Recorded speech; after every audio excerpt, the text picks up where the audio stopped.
Hello guys. जैसा कि मैंने आपको लास्ट वीडियो में बताया था कि आपको कैसे स्टडी करनी है, मैं इस वीडियो में आपको बताना चाहता हूँ कि आपको एग्ज़ाम सेंटर में कौन सी स्ट्रेटजी फॉलो करनी है। एक सिविल इंजीनियरिंग से है उसके लिए बताता हूँ उसको। आपको पता है एग्ज़ाम में जैसे टेक्निकल आएगी, 100 नंबर की टेक्निकल है, 50 नंबर की रीजनिंग है, 50 नंबर की जीके है। तो 200 नंबर की और हमें 120 मिनट में करनी है। तो सबसे पहले तो आप एक एक चीज़ रखना कि टेक्निकल में आपको 60 नंबर मिनिमम, 40 नंबर रीजनिंग में और 10 नंबर जीके में, ताकि अगर आपके टेक्निकल में अगर 2-4 नंबर कम होते हैं तो आप रीजनिंग में कवर कर सको, वो चीज़ सारी बैलेंस हो जाए। तो आप ये स्ट्रेटजी फॉलो करना। आपको जब एग्ज़ाम सेंटर में जब आप जाओगे तो जैसा कि मैंने लास्ट वीडियो में बताया था कि टेस्ट सीरीज में आपको वो स्ट्रेटेजी मिल जाएगी कि आपको पहले कौन सी चीज़ अटेम्प्ट करनी है। तो आप वहाँ पे क्या करोगे, आप जैसे टेक्निकल उठाते हो तो टेक्निकल में जैसे आपको मालूम है कि 10 से 12 क्वेश्चन उसमें ऐसे आते हैं जो आपके मतलब आपको स्किप करने पड़ते हैं, जो हमारे समझ में नहीं आते। और 10 से 15 क्वेश्चन वो ऐसे आते हैं न्यूमेरिकल्स, जो न्यूमेरिकल्स हम हमें आते तो हैं लेकिन हम हमसे क्या टाइम कंज्यूमिंग होते हैं वो। तो आपको ऐसा ना करके पहले वो क्वेश्चन सारे करने हैं जो आपसे 30 से 40 सेकंड में हो रहे हैं। एक बार 30 से 40 सेकंड में आपने जो सारे क्वेश्चंस कर लिए उसके बाद पूरा पेपर अटेम्प्ट करके आओ। लास्ट में जो 15-20 मिनट बचेंगी उसके बाद जो आपसे 20-25-25-30 क्वेश्चन जो रह गए थे, अब उन क्वेश्चनों पर जाओ। उसमें जो न्यूमेरिकल जो आप पे आते थे, जो आपसे टाइम ले रहे थे, उन न्यूमेरिकलों को आप सॉल्व करो। रीजनिंग की मैं बात करता हूँ अगर, तो रीजनिंग में अगर जैसे आप प्रैक्टिस करना चाहते हो तो रीजनिंग में पहली बात तो आप मिनिमम टाइम रखना 30 से 35 मिनट में आपसे 50 से पूरे 50 क्वेश्चन बन जाएं।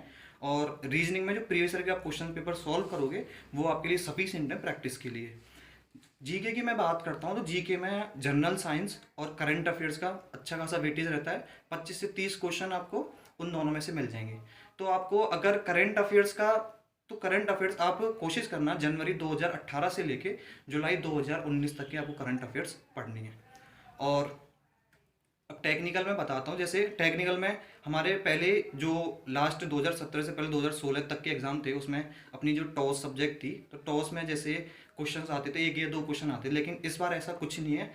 आप पेपर उठाओगे, अब जब प्रीवियस ईयर क्वेश्चन पेपर करोगे तो आपको ऐसा भी मिलेगा कि टॉस के साथ साथ या 8-8 क्वेश्चन भी मिलेंगे। तो इस बार ऐसा ना करना कि कोई भी सब्जेक्ट आप सोचो कि इसमें से क्वेश्चंस नहीं आते और आप एक या दो क्वेश्चंस करके उस एक एक दो क्वेश्चन की वजह से आप उसको बुक को स्किप कर दो। तो आपको इस बार सब कुछ पढ़ना है और सारी सब्जेक्ट करनी है, कम से कम एक बार तो सब कुछ पढ़ना पड़ेगा आपको। और आप ये मत सोचना कि एक क्वेश्चन की वजह से मेरे को ये बुक छोड़नी पड़ रही है। और मैकेनिकल वालों और इलेक्ट्रिकल वालों के लिए मैं यही बोलूँगा कि वो अगर वेटेज रखना चाहें तो उनका वेटेज 70 नंबर टेक्निकल का रखें, 40 नंबर रीजनिंग का रखें और 20 नंबर वो जनरल जनरल साइंस का रखें।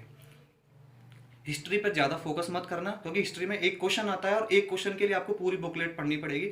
इससे इससे बेटर ये है कि आप हिस्ट्री के 30 से 40 घंटों को बचा के आप टेक्निकल में ज़्यादा फोकस करें, ताकि आप टेक्निकल में 2 से 3 नंबर बढ़ा सके, हिस्ट्री को आप छोड़ देना। और मैं नेक्स्ट वीडियो में आपको जो एसएससी ने आज तक कोड पूछे हैं और आने वाले एग्जामों में जो कोड पूछते हैं, क्योंकि आपको पता है हर एग्जाम पेपर में एक कोड पूछा जाता है कि ये कोड किससे रिलेटेड है। तो मैं नेक्स्ट वीडियो में आपको सारे कोड्स लिखवाऊंगा, जितने भी कोड्स एसएससी में आए हुए हैं और जितने कोड्स आने वाले हैं वो सारे कोड मैं आपको एसएससी में लिखवाऊंगा। Thank you.